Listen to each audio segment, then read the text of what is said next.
Alô, bom dia, boa tarde ou boa noite para todos, depende do horário que cada um vai assistir.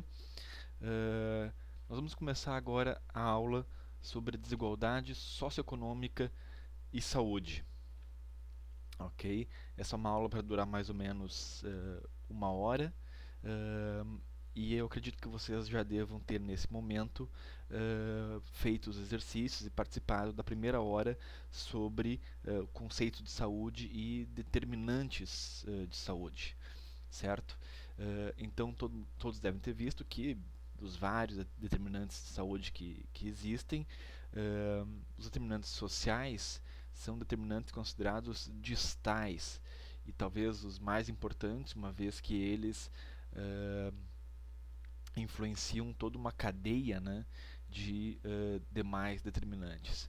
Então, nessa aula de agora, a gente vai ver as teorias que explicam por que há as desigualdades ou por que os fatores socioeconômicos estão associados à saúde e, claro, também à saúde bucal.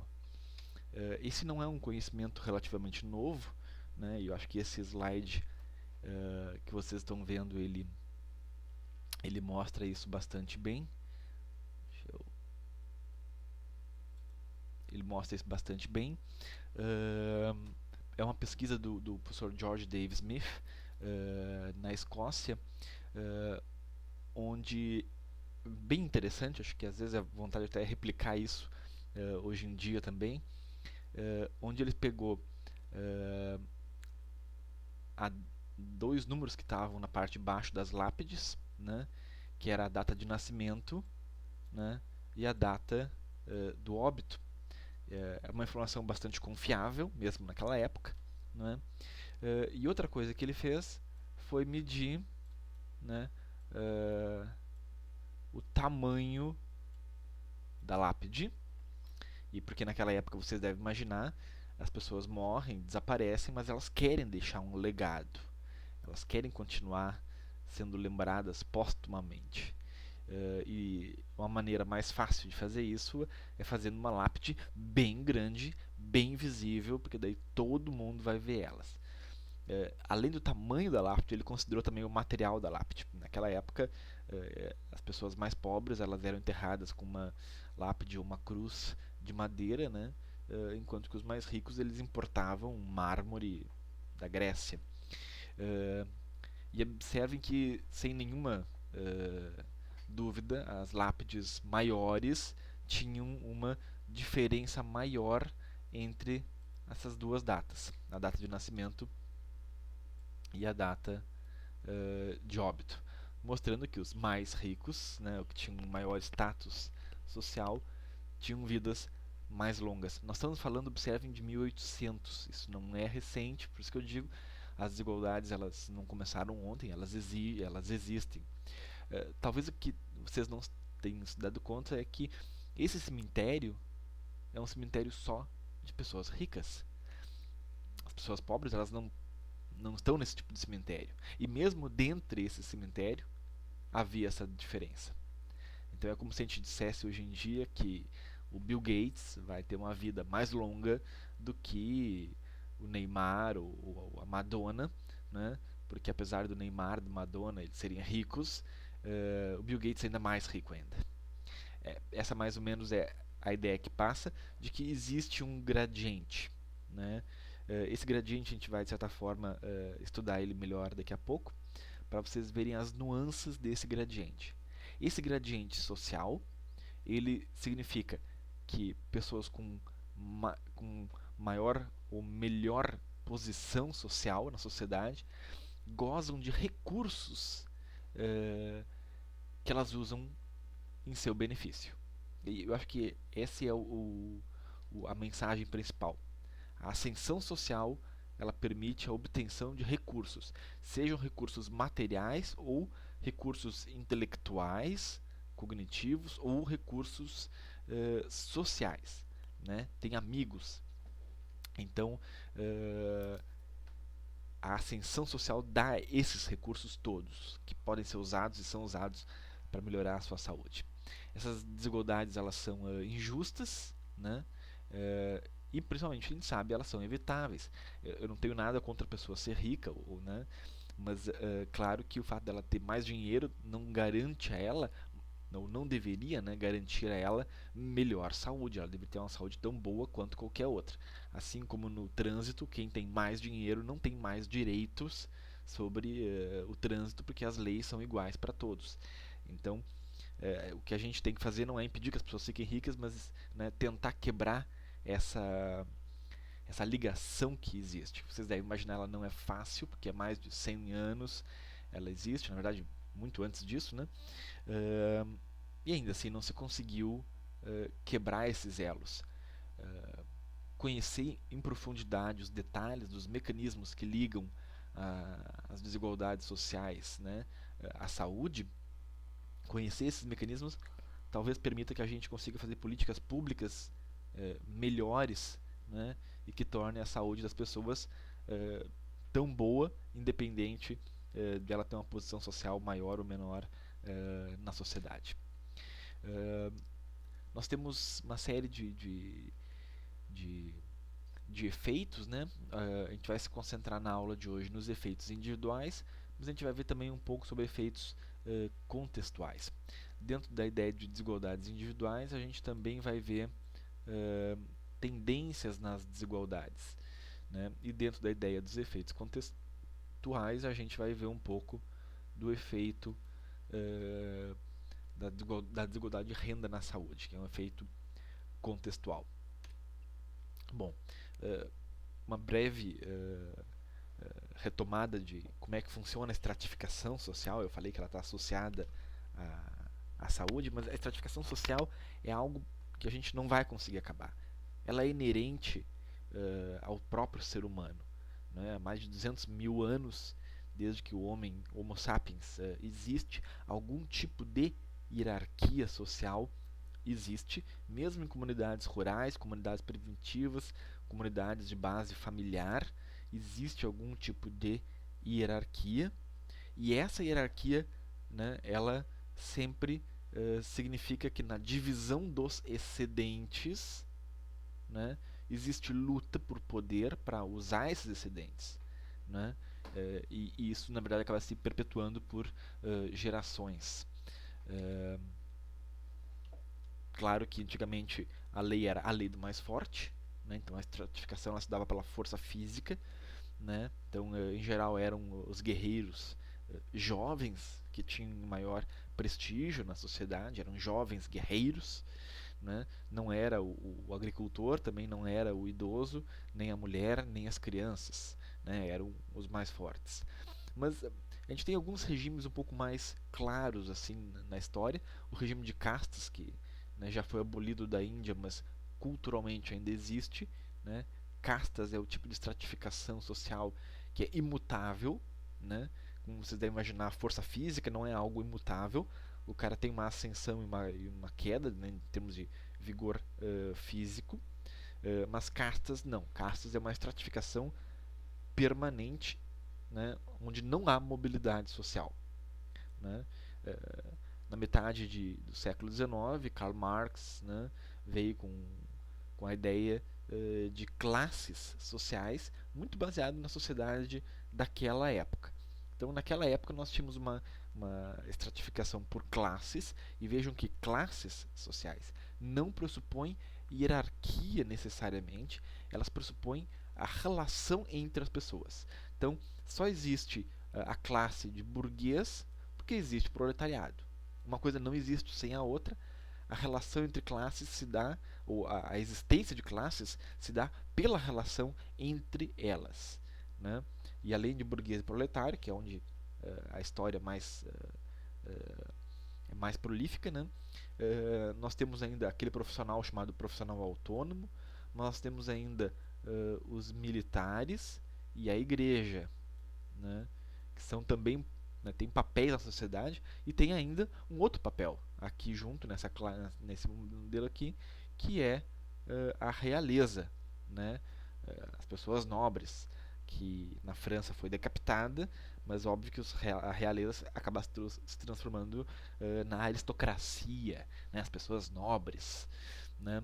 Isso acabou continuando. Então, Havia, claro, a realeza tinha uma ligação com o governo, e o governo então tinha uma ligação com os burgueses com os proletários, e aí entre os autônomos, enfim.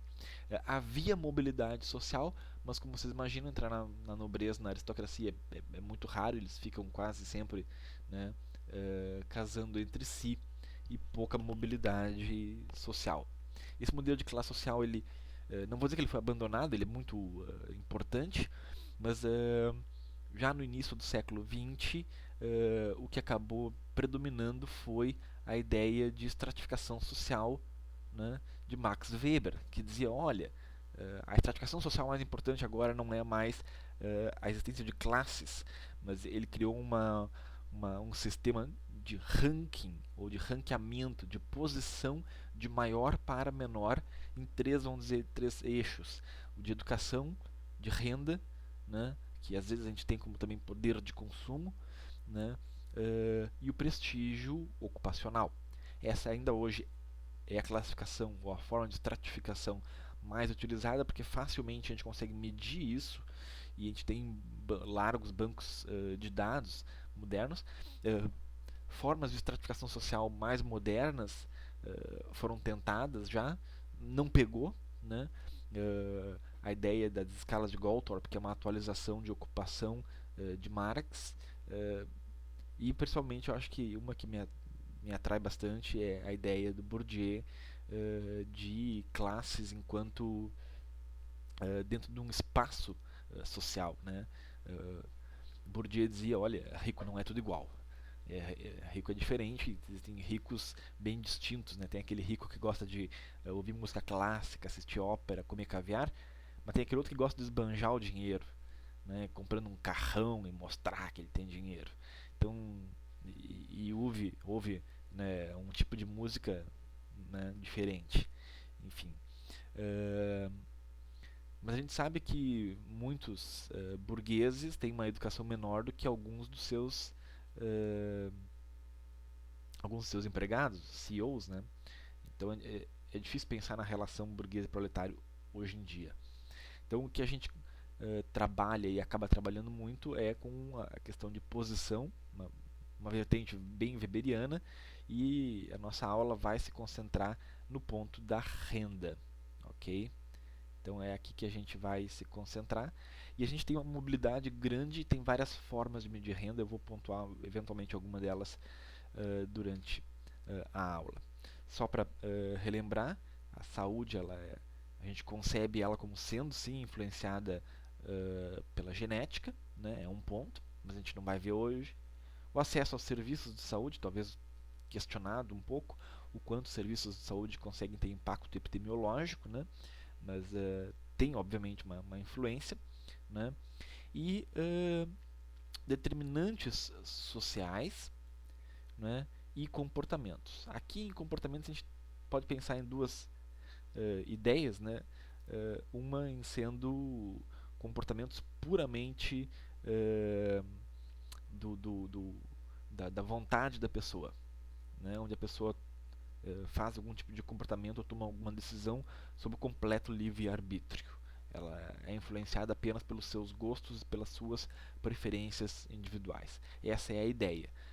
Mas essa ideia não é necessariamente verdadeira. Muitos dos nossos comportamentos são, como mostra aqui a seta, né? Muitos dos nossos comportamentos são influenciados pelo meio social onde a gente vive.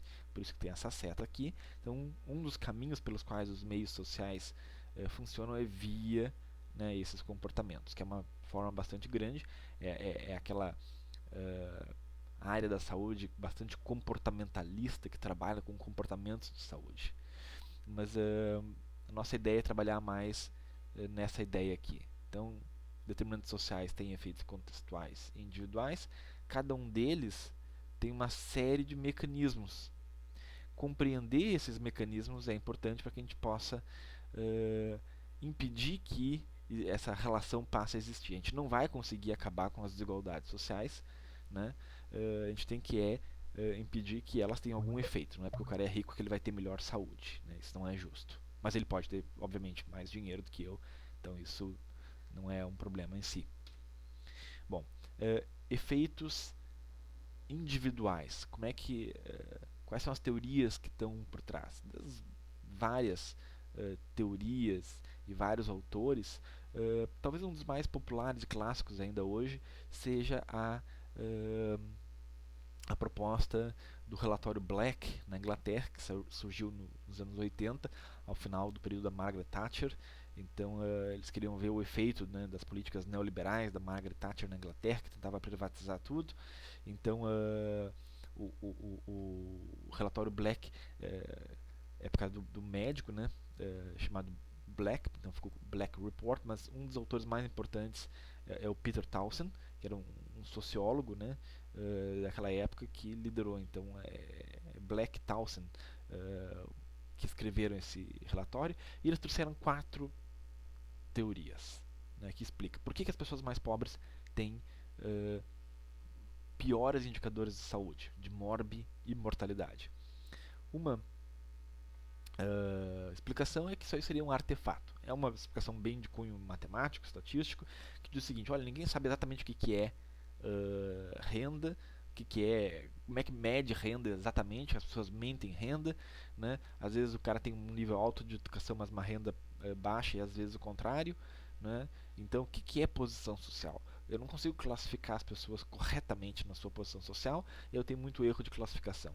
E aí eles diziam que os sistemas de informação usados para medir mortalidade e morbidade eram subnotificados, eram ruins, eram falsos, e aí toda associação seria um mero artefato, né, estatístico. Apesar de que existem erros, né, esses erros muito improvavelmente vão explicar por que as pessoas mais pobres consistentemente têm piores indicadores de saúde. Então essa é uma explicação, mas é uma explicação que é facilmente refutada. A seleção social é bem interessante. Você deve imaginar que se o Ronaldo Nazário, o Ronaldinho Gaúcho ou o Neymar, né, tivesse nascido nos anos 70 ou 60, que nem, né, muitos jogadores, e vai que eles tivessem tido poliomielite, paralisia infantil. Se eles nasceram pobres, eles não iam ficar ricos.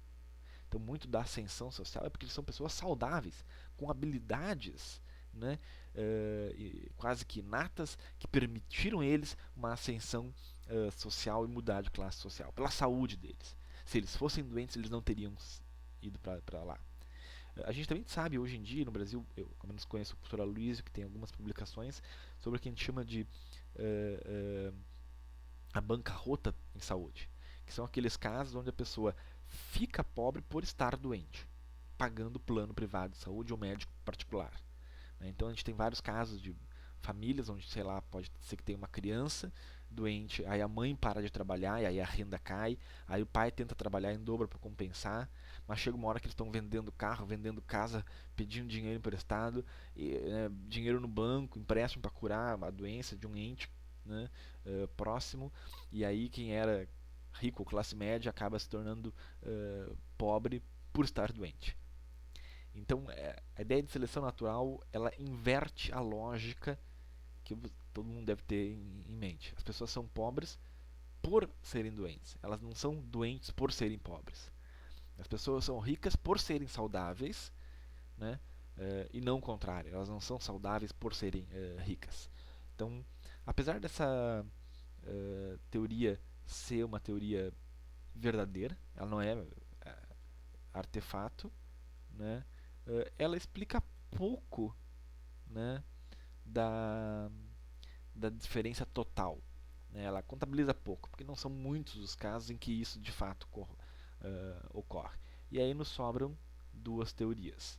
A teoria cultural comportamental, sob completo livre-arbítrio. Né? Então vamos pensar assim, por que as pessoas pobres têm mais doença periodontal? Né? Porque elas escolheram não escovar os dentes, elas escolheram não comprar escova, elas fizeram essas opções. Né? Mesmo que a gente diga que não, é porque elas não conseguem comprar escovas, muitos vão argumentar, olha, elas fumam mais, elas não são obrigadas a fumar, e todo mundo sabe que fumar é ruim. Elas são sedentárias, elas comem demais, elas sabem que elas não podem ficar obesas, porque todo mundo sabe quais são os riscos da obesidade, né? E as pessoas pobres são as que mais têm isso visível, porque quando tem muitas pessoas obesas perto de ti, tu começa a ver que elas começam a ficar com diabetes e problemas sérios. Então não precisa nem ir no médico para saber que a obesidade vai dar problemas futuros, porque tu vê a avó, o avô e todo mundo assim. Então continuar comendo e não fazendo exercício e ficando obeso é uma opção da pessoa. E assim vários possíveis situações ou exemplos são dados dizendo que as pessoas mais pobres se comportam diferente e por isso elas têm pior saúde. Essa seria uma explicação.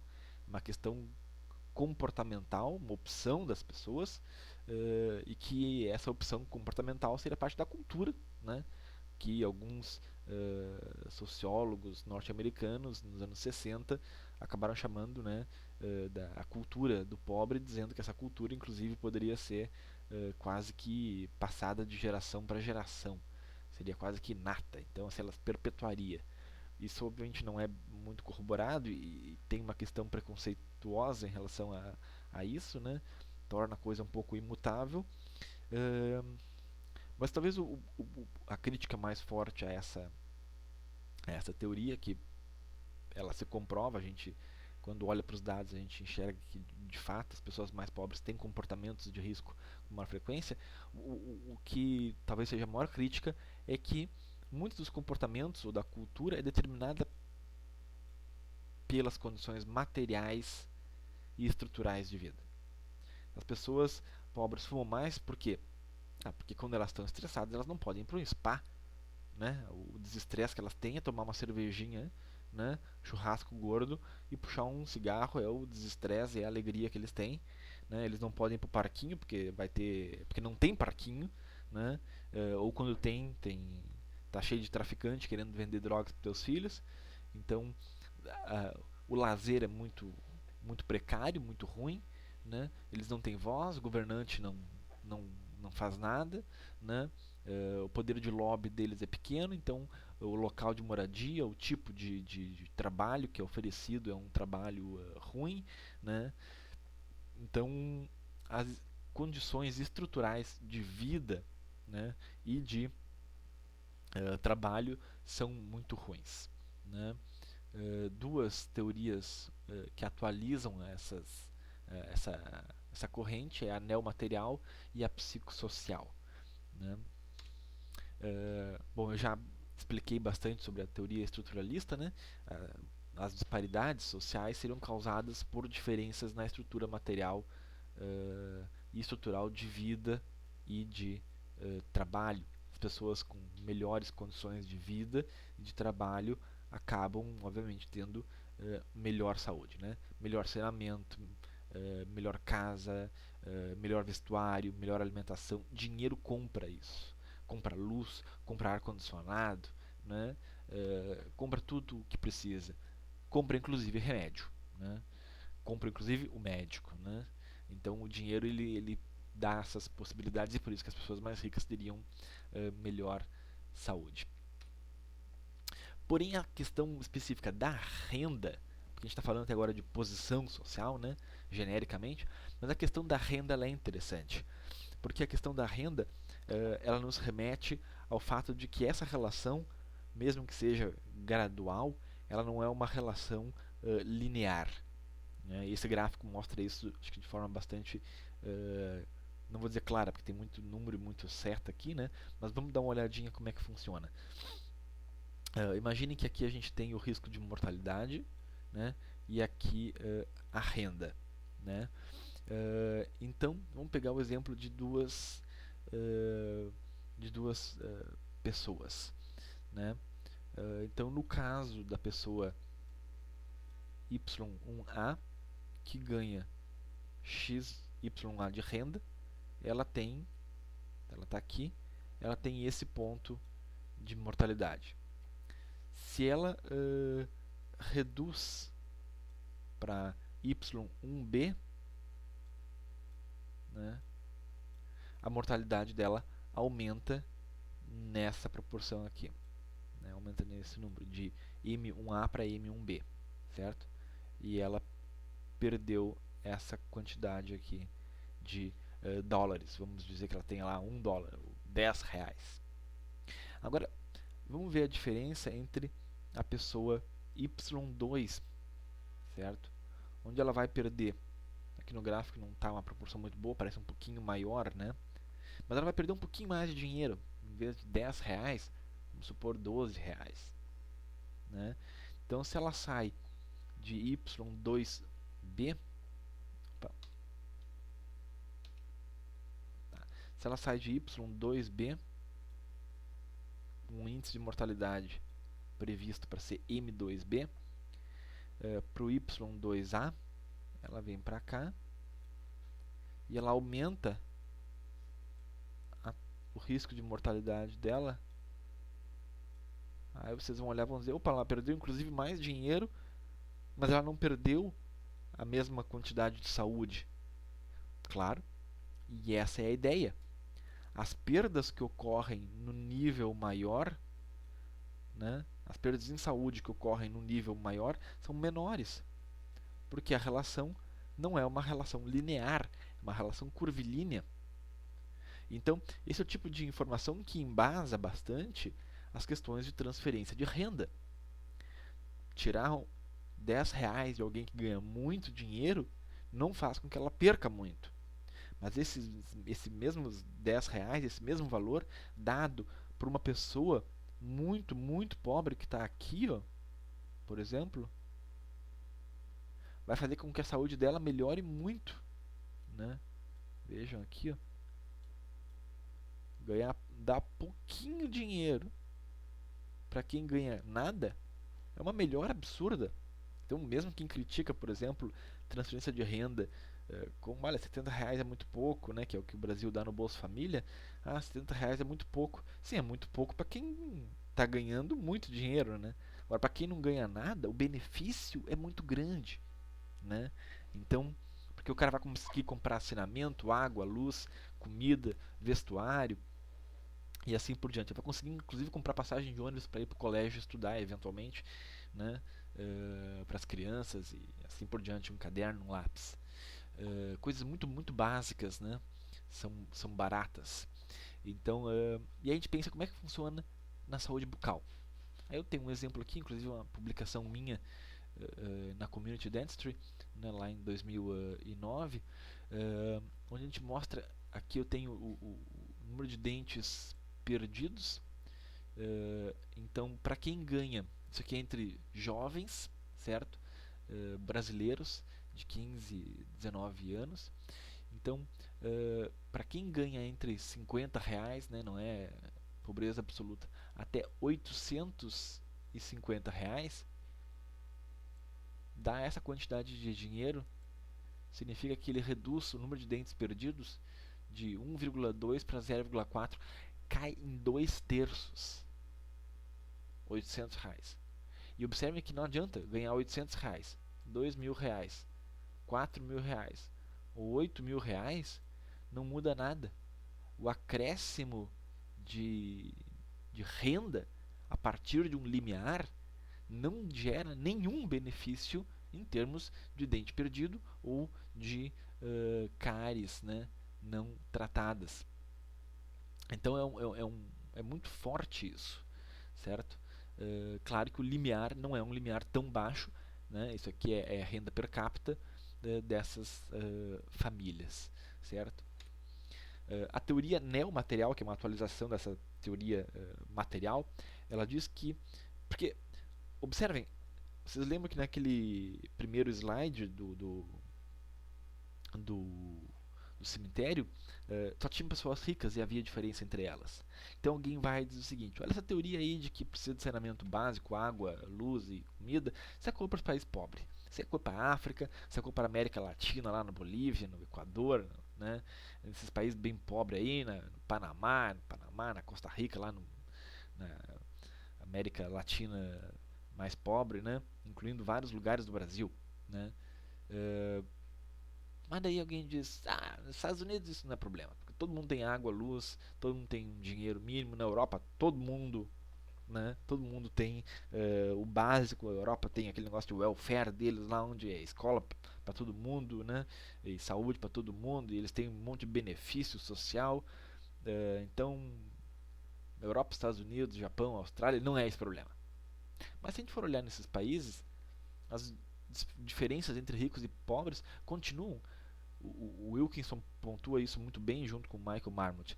É, e aí o George Kaplan e o John Lynch, né, eles fizeram uma atualização e disseram o seguinte: bom, olha só, aqui, tipo nos Estados Unidos, todo mundo tem escola, né, ou escola privada ou escola pública, né, escola pública, né, todo mundo tem, água todo mundo tem, comida todo mundo tem.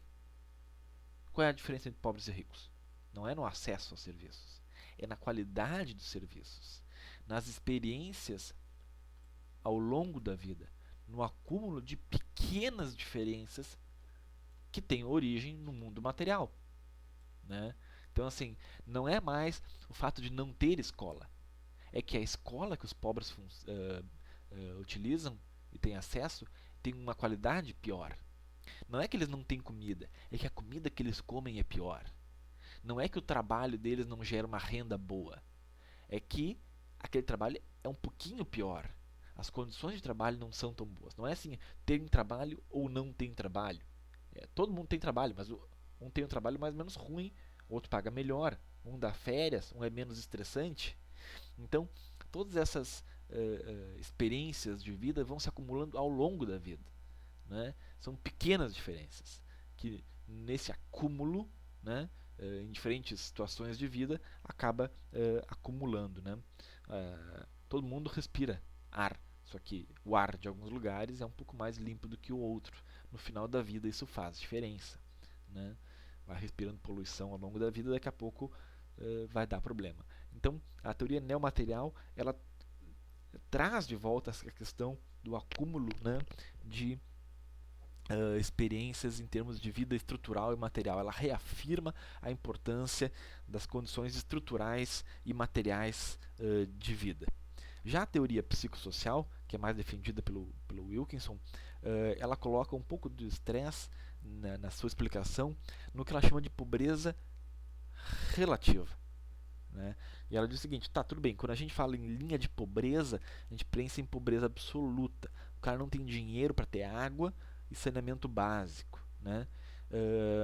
Mas nos países ricos a diferença é relativa, né? Porque o mais pobre nos Estados Unidos ele poderia ser considerado relativamente rico. O mais pobre na Suécia, na Noruega, pô, um cara pobre lá, né, poderia ser classe média ou rico em qualquer outro lugar do mundo, né?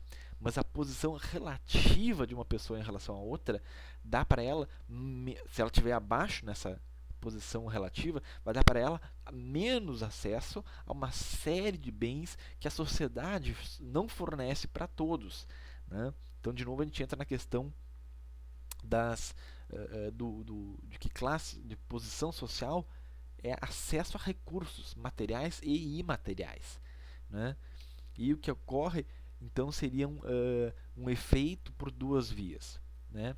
Efeitos indiretos seria que as pessoas mais pobres, por terem menos dinheiro, acabam se comportando, né, e assumindo comportamentos de risco, como por exemplo fumar, em decorrência de estresse crônico, né? Uma série de comportamentos hoje em dia são comportamentos oriundos do estresse diário, né? E isso também explica o fato de ter muito mais doenças mentais, como depressão, transtornos menores comuns nas classes sociais mais baixas. Mas há um efeito direto também do estresse crônico. E o estresse crônico aqui é uma variável chave nesse modelo. Uma variável chave é o estresse crônico. O estresse crônico ele é oriundo de situações onde a pessoa tem uma demanda grande, pouco apoio social, né, e pouco controle sobre os seus recursos. Ela não tem controle sobre a sua vida, né, mas ela tem uma demanda muito grande. Ela tem que criar crianças, ela tem que fazer isso, tem que criar aquilo, é uma mãe solteira, mas ela não tem tempo para nada, e ela tem as crianças, o marido já largou, ela não tem apoio, a mãe dela mora longe, o pai dela já morreu, e a vida dela é aquilo ali, né? Então esse estresse crônico, por mecanismos neuroendócrinos, né, reduz o sistema imune, gera altos níveis de cortisol no sangue, né, adrenalina, mas principalmente questão de questões crônicas, né? Então o cortisol, altos níveis de cortisol é nocivo à saúde, né? Isso seriam efeitos diretos, né? Todos eles são em função desse estresse crônico. Isso não é coisa de CEO de empresa, né? O cara alto na empresa é o cara que está estressado. Não, o cara que está estressado é o cara que está lá embaixo, né? O peão do chão de fábrica. Vejam que interessante esse gráfico aqui. Ele mostra que nas regiões mais ricas, se a gente pensar, olha, o risco deles de fumarem, de usarem drogas ou de álcool é um risco de 1, nas regiões mais pobres, o risco das pessoas, né, usarem drogas é de quase 10 vezes maior se comparado a esses aqui, certo? Não é só porque vende drogas lá, eles têm menos poder de compra, drogas é um negócio relativamente caro, o uso de drogas lícitas como a nicotina é de 8 vezes, né? E álcool chega a ser quase 3 vezes, é álcool abusivo, né? Assim, o uso bastante de álcool. Isso não é uma questão só de opções. Eu não conheço ninguém que queira se matar e por isso resolve fumar. Vou cometer suicídio, então eu vou fumar. Quem fuma tem outros motivos. Ela não quer se matar, ela não quer ter câncer, ela não quer ter enfisema, certo? Igual quem abusa de álcool não abusa porque quer morrer de cirrose e assim por diante. Então, assim, tem alguma coisa que está levando essas pessoas a se comportarem disso, né? Pessoas em sua consciência não vão fazer essas opções se elas têm uma visão de longo prazo. Bom, então vamos passar para um outro ponto, que é a questão das tendências em desigualdade em saúde, né, em saúde bucal mais especialmente. E aqui a gente tem uma teoria que eu gosto bastante, que é a teoria ou a hipótese da equidade inversa, certo? O HIE, que é do professor César Victor ali de Pelotas. Ela é baseada na hipótese do cuidado inverso, né? Que é chamada a lei de Hart, né? Então um médico britânico disse nos anos 70 que as pessoas que mais precisam dos serviços de saúde são as que têm menos acesso, né? Então as pessoas que mais precisam têm menos acesso, parece injusto isso, né? Porque quem mais precisa é quem mais deveria ter acesso. E ele coloca que os médicos particulares, os dentistas tendem a abrir consultório onde menos precisa, né? Porque funciona sob a lei do mercado. Esse é o problema. Quando a saúde funciona sob leis de mercado, ela vai em quem pode pagar e não em quem tem necessidade, né? Não basta ter necessidade, né? Tem que ter capacidade de pagar. Mas essa é a ideia da lei de mercado, porque se não tiver lucro, o médico, o dentista, o profissional de saúde vai à bancarrota, né? Então eles também têm contas para pagar e eles vão em quem pode pagar. Então a existência de um acesso inverso é muito fruto, né, dessas leis de mercado, que são reduzidas, mas não são né, necessariamente anuladas, né, pela presença de políticas sociais. A explicação do Victor, né, diz que os grupos de posição socioeconômica mais alta, chamados adotantes iniciais, eles além de adotarem comportamentos mais saudáveis, eles são os primeiros a terem acesso a tecnologias médicas do que os grupos sociais mais baixos, né? E por isso eles se beneficiam primeiro. Se eles já tinham melhores condições de saúde, eles passam então a ter mais condições de saúde. Essa explicação que o Victor deu é uma explicação que segue também a teoria de difusão de inovações do Rogers, né, que era um cara da área da comunicação e falava sobre comunicação. Vamos dar um exemplo no gráfico aqui.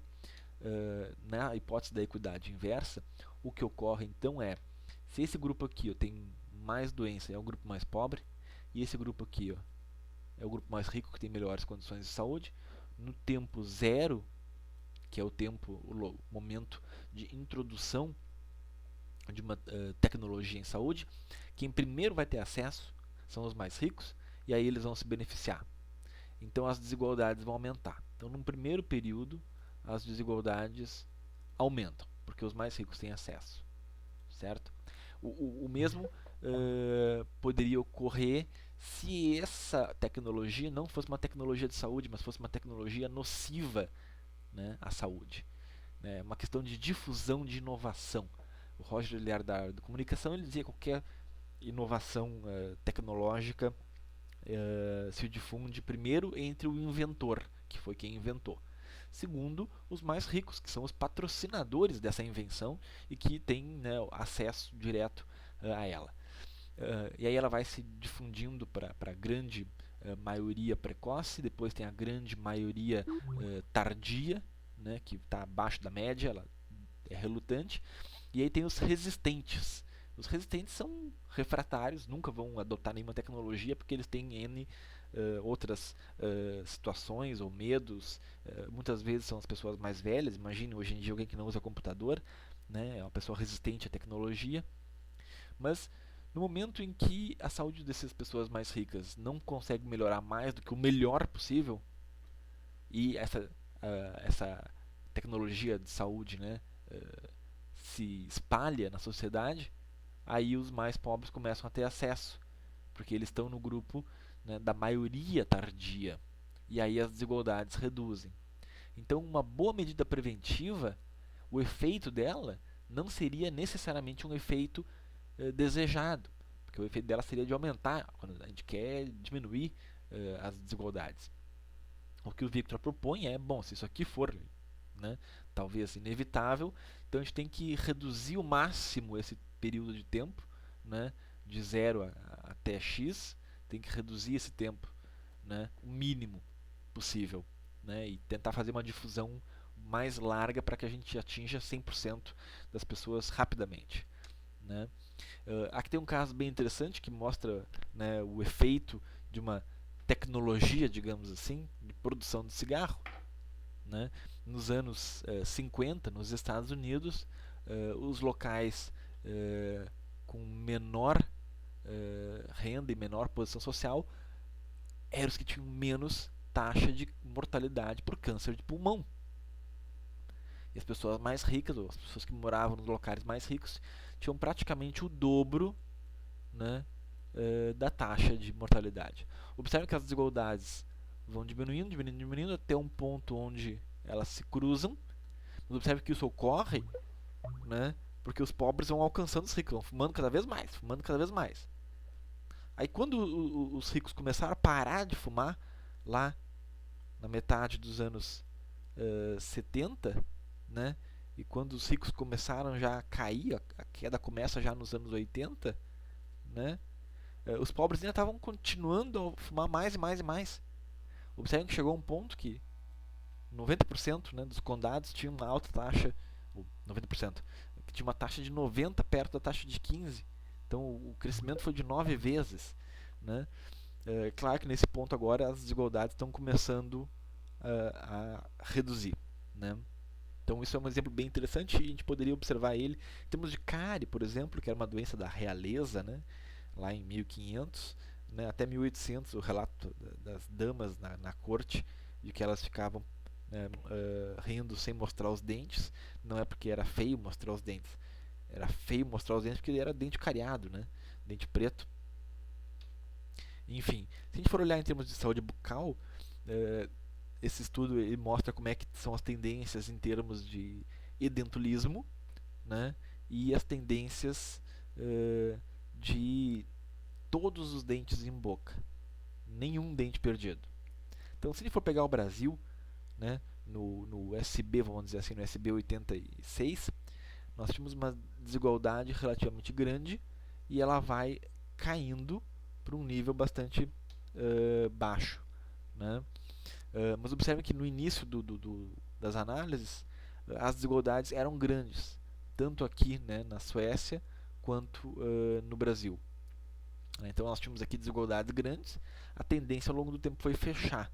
Né? A Suécia, né, já não tinha mais desigualdade social em edentulismo nos anos 90, o Brasil só lá em 2003. Né? Bom, agora se a gente for olhar nenhum dente perdido, no Brasil aqui, ó, como os valores eram muito baixos, né, não tinha quase nenhuma pessoa com todos os dentes em boca, havia pouca desigualdade. Isso aqui ainda seria o estágio A. Em 2010, as desigualdades aumentaram. Por quê? Porque os ricos começaram a se beneficiar, mas os pobres que estão ali embaixo não. O professor Roncalli fez uma análise com o SB 2010, né, isso aqui foi até 2003, e adivinha o que aconteceu? As desigualdades continuaram aumentando, certo? Então não há muito milagre nesse negócio. Né? Então os ricos vão continuar se beneficiando um pouco nesse desfecho até que as desigualdades comecem a beneficiar todo mundo. Os benefícios, né, comecem a se espalhar para todo mundo. Bom, e vamos ver agora aqui um pouco sobre os efeitos contextuais. Efeitos contextuais é algo diferente, né, mas é algo igualmente importante em termos de saúde pública. Né? Tem alguns exemplos, como o de Durkheim, no livro, né, dele, O Suicídio, ou alguns exemplos bastante conhecidos são descritos por Hipócrates. Né? Mas eu acho que um dos que eu gosto mais é do trabalho do Chadwick, na Inglaterra, em 1842, em que ele mostrou que tinha um forte gradiente socioeconômico e mortalidade, né, na Inglaterra. Então ele tinha relatórios de mortalidade, ele dizia o seguinte, ó, artesãos e trabalhadores, que eram os mais pobres, né, eles morriam mais cedo do que a aristocracia. Até aí vocês vão dizer, isso eu já sabia, o primeiro slide era sobre isso. Ok. Só que os artesãos em Liverpool morriam mais jovens do que os artesãos da cidade de Bath. E aí vocês vão dizer, mas é artesão, trabalhador é trabalhador. Por que em Liverpool a coisa é diferente? Na verdade, a aristocracia em Liverpool vivia menos do que a aristocracia na cidade de Bath. Bath, para quem não conhece a Inglaterra, é uma cidade que fica perto de Londres, conhecida pelos banhos romanos, daí a cidade, né? Bath, banhos, né? E era quase que um refúgio, assim, uma spa da realeza. Então era uma cidade pequena, rica, né? Muito bonitinha. Hoje em dia tem muito turista lá, né? Que vai para conhecer esses banhos romanos. Mas Liverpool é uma cidade da indústria, uma cidade poluída. Então, assim, quando ela é poluída para todo mundo, para o rico e para o pobre. É a cidade que é o problema, não é as pessoas em si. Né? Então, esse efeito, que é um efeito do local de moradia, é chamado de efeito do contexto. É um efeito contextual, do local de residência, do local de trabalho. E o efeito atribuído, né, a essas variáveis é chamado efeito contextual, ou variáveis contextuais, ou variáveis ecológicas. Né? Então, dos efeitos contextuais que a gente tem estudado bastante é o efeito né, da renda do país onde a pessoa mora. Né? Então, nós temos aqui diferentes países. Né? Vejam que não tem o nome deles aqui, mas aqui vocês têm Luxemburgo, né, Estados Unidos e por aí vai. Quanto maior a renda do país, maior a expectativa média de vida das pessoas. É parecido com aquele gráfico que eu mostrei antes. Né? Então até aí é tranquilo.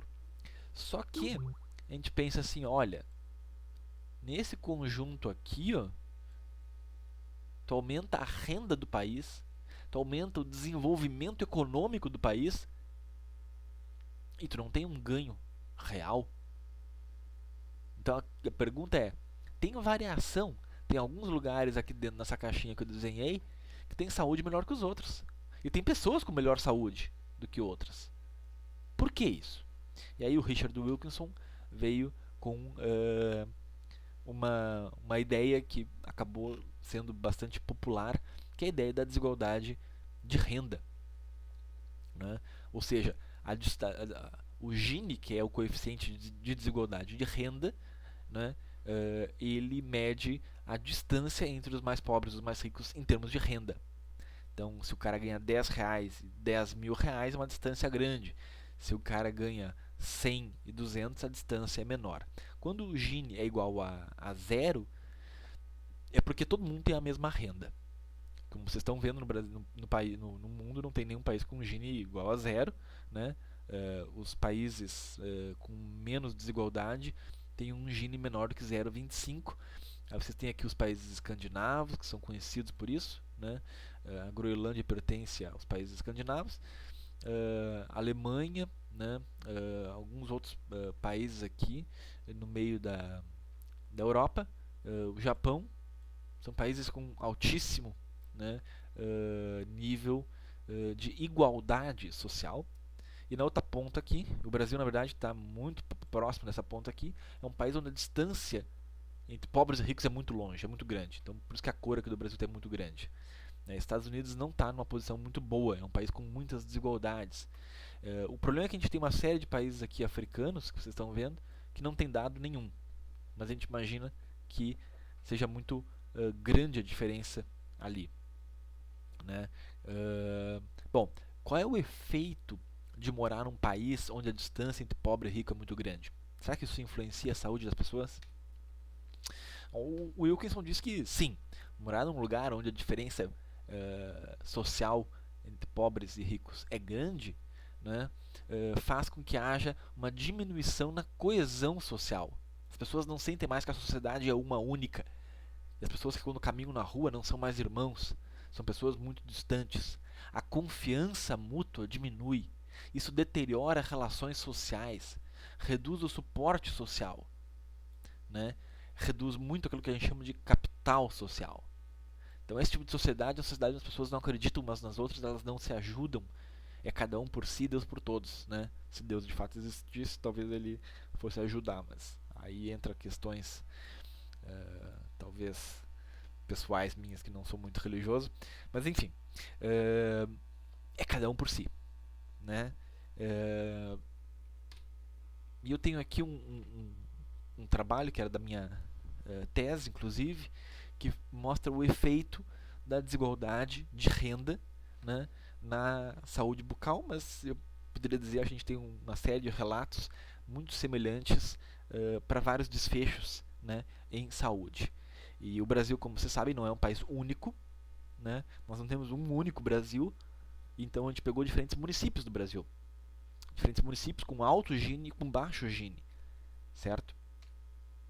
E a gente observou que se a gente compara o pior Gini no Brasil, que é o município brasileiro com a pior desigualdade, com o município brasileiro de menor desigualdade de renda, nós temos uma diferença de 5 vezes em termos de perda dental. Então, municípios com alta desigualdade de renda perdem 5 vezes mais dente do que os municípios que têm uma baixa desigualdade de renda. Só que parte dessa desigualdade, né, poderia ser atribuído a políticas públicas, como fluoretação da água e um score de políticas públicas, né? Então, locais com boas políticas públicas têm metade dos dentes cariados. Esse 0,5 aqui, né, é a razão entre a média de dentes perdidos. Então, tem metade dos dentes perdidos, né? Então, a gente controla por fatores de confusão potenciais, a gente controla por alguns outros possíveis mecanismos, mas na verdade são as políticas públicas o que mais explica. Então, locais com muita desigualdade de renda têm piores políticas públicas. E é por isso que tem mais desigualdade em termos de perda dental entre pobres e ricos, né? E essa é uma hipótese levantada pelo Wilkinson, né, em termos de que locais com baixo capital social, com baixa coesão social, as políticas públicas não são para todos, elas não beneficiam todos, elas beneficiam aqueles que têm mais acesso, aqueles que têm mais poder, né? As políticas são feitas para quem está no poder, para quem tem mais dinheiro, né? Porque essas pessoas, elas usufruem do seu poder. E pior de tudo, as pessoas, quando a diferença social é muito grande, os interesses são distintos. Enquanto um quer uma coisa, o outro grupo quer uma outra coisa muito longe dela. E aí na hora do governo decidir entre, pá, vou construir, sei lá, os ricos podem querer, eu vou dar um exemplo aqui, os ricos mais podem querer um aeroporto na cidade, os pobres podem querer um ônibus público de qualidade. E aí a prefeitura vai dizer, eu não tenho dinheiro para fazer de tudo, então eu vou fazer um aeroporto para as pessoas mais ricas e não uma rodoviária ou transporte coletivo dentro da cidade com um preço acessível para todo mundo poder usar. E aí as pessoas que, né, os ricos não estavam usando o dito cujo do ônibus, também não vão nem notar falta, eles querem andar de avião. Então esse seria um exemplo hipotético, né, mas é um exemplo de como interesses distintos são tratados quando existem, né, divergência de opiniões e divergências de poder. Né? Então quem tem mais poder acaba se beneficiando. Né? Essa então é a aula sobre determinantes sociais. Eu espero que tenha sido proveitosa para vocês. Nós temos algumas referências de apoio. Acho que especialmente as questões contextuais são bem interessantes e elas suscitam uma série de outras dúvidas, e as nossas referências elas podem ajudar vocês a